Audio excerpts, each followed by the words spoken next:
Next term, expense, a very, very important term. But sir, aren't revenue expenditure, like all the revenue expenditures also categorized as an expense? Yes, yes. But term है ना expense, expense, the benefit of which gets exhausted or consumed during the year. Exactly same चीज हमने revenue expenditure के लिए भी पढ़ी थी. तो हमें ध्यान से पढ़ के ये देखना होता है कि जो भी हमने पैसा खर्च करा, जो भी हमने पैसा खर्च करा, वो एक कैपिटल एक्सपेंडिचर है या रेवेन्यू एक्सपेंडिचर है. अगर कैपिटल एक्सपेंडिचर है तो मुझे लॉन्ग टर्म बेनिफिट देगा. रेवेन्यू एक्सपेंडिचर है तो उस पीरियड का एक्सपेंस माना जाएगा. रेवेन्यू एक्सपेंडिचर है तो उस पीरियड का एक्सपेंस माना जाएगा. So what is an expense?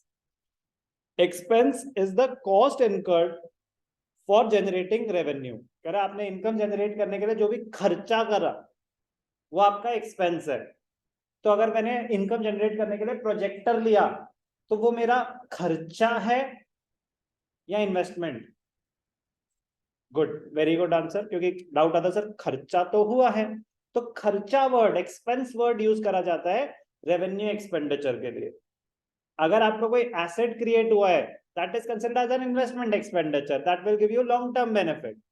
तो ये बहुत जरूरी है कि मैं आपके सामने कोई भी आइटम रखूं तो आप डिफरेंशिएट कर पाओ कि वो कैपिटल एक्सपेंडिचर है या रेवेन्यू एक्सपेंडिचर है. क्योंकि कैपिटल एक्सपेंडिचर है, it will lead to creation of an asset. Revenue expenditure है तो it will be considered as an expense of that particular period. According to Mr. Anthony, expense is a monetary measure of inputs or resources. The keyword is consumed. Consumed keyword क्यों है? Expense कोई चीज तभी मानी जाएगी अगर उसका benefit exhaust हो चुका है. अगर उसका बेनिफिट एग्जॉस्ट हो चुका है.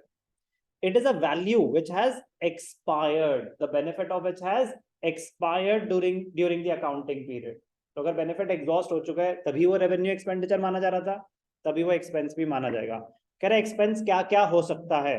कह रहा है it may be payment for salaries, wages, rent etcetera. Sir salaries और वेजेस में क्या फर्क होता है? एम्प्लॉइज को जो पेमेंट कर रहे हैं उसको सैलरीज बोलते हैं, लेबर को जो पेमेंट कर रहे हैं उसको वेजेस बोलते हैं. दोनों सिमिलर नेचर के ही हैं.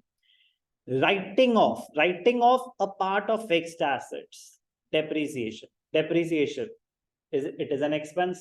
What do you mean by writing off? What do you mean by writing off? When we write off something, तो मैं पूछ रहा हूँ ये writing off का मतलब क्या होता है? ट्राई करना है, पास करना है एंजल.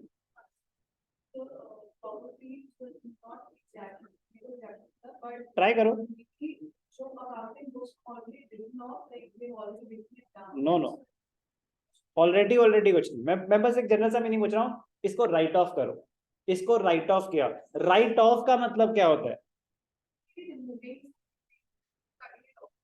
ओके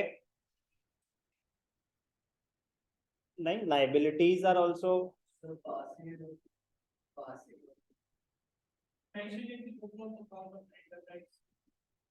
नो, वो तो रिकॉर्डिंग होती, वो तो सेम बात हो गई. आपने भी सिमिलर बोला.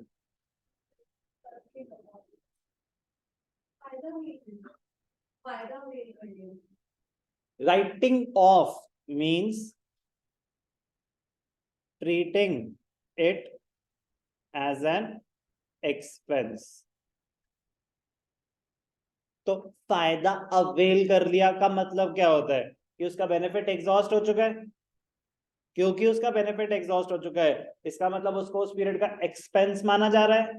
तो किसी भी चीज को अगर एक्सपेंस माना जा रहा है तो अकाउंटिंग टर्म्स में बोला जाता है इसको राइट ऑफ कर दो, इसको राइट ऑफ कर दो, मतलब इसको करंट पीरियड का एक्सपेंस मान लो. तो अगर हमने कार खरीदी 10 लाख की, is it a capital expenditure और revenue expenditure? It is a capital expenditure, leads to creation of an asset. अब अगर इसकी एस्टिमेटेड लाइफ है 10 इयर्स, अब इसकी एस्टिमेटेड लाइफ है अगर 10 इयर्स, तो फर्स्ट ईयर में कितना राइट ऑफ होगा? 1/10. तो 1/10 क्या मानी जाएगी? डेप्रीसिएशन. 1/10 क्या मानी जाएगी? डेप्रीसिएशन. हर साल 1/10 डेप्रीशिएट होता रहेगा. तो ऐसा बोला जाता है कि एसेट को राइट ऑफ कर रहे हैं. तो जितना पार्ट राइट ऑफ कर रहे हैं उसको बोलते हैं डेप्रिसिएशन। बट मैं आपको ये समझाने की कोशिश कर रहा हूँ कि return of is not just used for depreciation, it will be used for any expense. So writing off something means removing it from the books. But why? Because the benefit has been availed. But why? Because it is being considered as an expense of the current period. तो answer आपने सब कुछ सही दिए, but technically the best answer is because it is being considered as an expense for that period. क्यों फिर से आ गया? An amount written off out of a current asset. Written off out of a current asset मतलब removed from a current asset मतलब why? Because उतना हमने expense मान लिया, loss मान लिया. Debtors होते हैं. Debtors कौन होते हैं? आयुष्मान?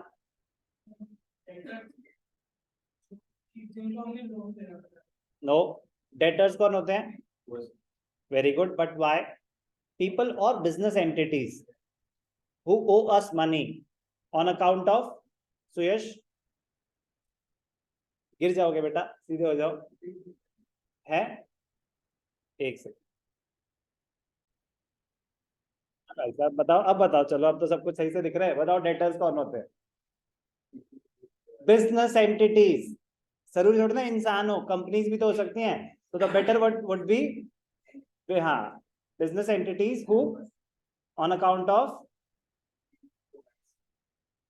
गुड्स और services on credit. Credit keyword है ना, क्रेडिट सेल्स, तो क्रेडिट सेल ऑफ सर्विसेज भी हो सकता है और गुड्स भी हो सकता है। क्रेडिट पे बेचा इस वजह से, मैंने आपको क्रेडिट पे सामान बेचा तो मैंने आपसे पैसे लेने हैं, तो मेरी बुक्स में क्या आ रहा होगा? डेटर्स आ रहे होंगे। तो वैसे मैंने 50 लोगों से लेने थे, उनमें से एक चल बसा, कोविड का शिकार या किसी भी चीज का शिकार हुआ, बट एक बंदा कम हो गया उनमें से, तो अब क्या करें? अकाउंटिंग के पॉइंट ऑफ व्यू से अगर बात करें, 50 लोग थे, 50 लोगों से लेने थे, एक भाई साहब नहीं रहे, तो क्या करें? उनको डेटर्स की लिस्ट में रखें, क्या पता विल में हमारा नाम रख के गए हो, क्या पता उनकी इंश्योरेंस से कुछ पैसा आ जाए। उदास नहीं हो रहे, फिक्टिशियस इमेजिनरी वो है। 50 लोगों से पैसा लेना था मैंने, सबसे 1000 रुपए लेने थे, तो मेरे डेटर से टोटल 50,000, उनमें से एक बंदे की हो गई डेथ। अच्छा, अब उस 1000 रुपए का क्या करूं? वेरी गुड, उसके लिए एक टर्म यूज करी जाती है, बैड डेट्स मान लो उसको। क्या मान लो? Bad debts. तो बैड डेट्स क्या होते हैं? Irrecoverable amount from debtors. Irrecoverable amount from debtors. Sir discount और बैड डेट्स में क्या फर्क होता है? डिस्काउंट हम अपनी मर्जी से देते हैं कि मैंने लेने थे किसी से 50,000 रुपए, मैंने कहा कोई बात नहीं, तो मुझे 45,000 दे दे, तो फिर भी 5,000 का लॉस है, बट वो मैंने अपनी मर्जी से दिया तो वो होगा डिस्काउंट। मैंने लेने थे 50,000, 5,000 डूब गए, वो होते हैं बैड डेट्स। दोनों की ट्रीटमेंट सेम है, दोनों का इंपैक्ट सेम है, बट सिचुएशन डिफरेंट है। An amount written off as bad debts, ये आपको बता रहा है कि एक्सपेंस क्या क्या हो सकता है। एक्सपेंस के तो अनलिमिटेड एग्जांपल्स हैं, वो कुछ डिस्कस कर रहे हैं। सारे रेवेन्यू एक्सपेंडिचर एक्सपेंस की कैटेगरी में ही आते हैं। Decline in the value of assets, से इन्वेस्टमेंट्स, आपने इन्वेस्टमेंट्स करी, कुछ वैल्यू गिर गई, वो भी उतना लॉस है। Important term is cost of goods sold. Cost of goods sold, ये कॉस्ट ऑफ गुड्स सोल्ड क्या होता है? कॉस्ट ऑफ गुड्स सोल्ड, जो सामान आपने बेचा वो आपने कितने का खरीदा था, जो सामान आपने बेचा वो आपने कितने का खरीदा था। तो परचेजेस की बात हो रही है, किसकी बात हो रही है? परचेजेस। बट उसमें से कौन सा पोर्शन जो बिक गया? जो बिक गया, अगर मैंने खरीदा था 1 लाख का सामान और उसमें से 90 और कोई खर्चा नहीं हुआ, 9 बस यही हुआ था, 1 लाख का सामान खरीदा था, 90,000 बिक गया, उसमें से 90,000 बिक गया, तो जो 90,000 है उसको बोला जाता है कॉस्ट ऑफ गुड्स सोल्ड। जो 10,000 बच गया उसको बोला जाता है इन्वेंट्री, स्टॉक। स्टॉक का मतलब क्या होता है? At the end of the period जो आपके पास बच गया। बट सर अकाउंटिंग इक्वेशन में तो जो हम सामान खरीद रहे हैं हम तो स्टॉक में दिखा रहे हैं। अकाउंटिंग इक्वेशन के रूल्स ही अलग हैं, उसमें हर ट्रांजैक्शन के बाद इक्वेशन को क्लोज करता है, मतलब ये माना जाता है कि बुक्स क्लोज हो रही हैं, तो क्योंकि बुक्स क्लोज हो रही है तो इसीलिए आप स्टॉक कैलकुलेट कर रहे होते हो। अदरवाइज रियल लाइफ में हर रोज थोड़ी ना स्टॉक कैलकुलेट हो रहा होता है, स्टॉक कैलकुलेट होता है at the end of the period, stock calculate होता है at the end of the period.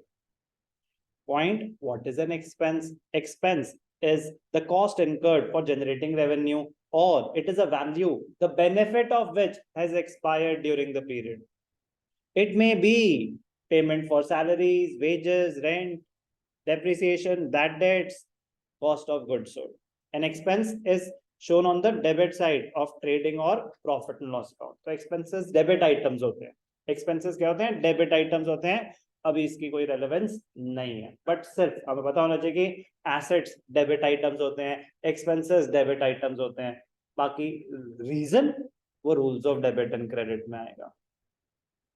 Expense का मीनिंग क्लियर है?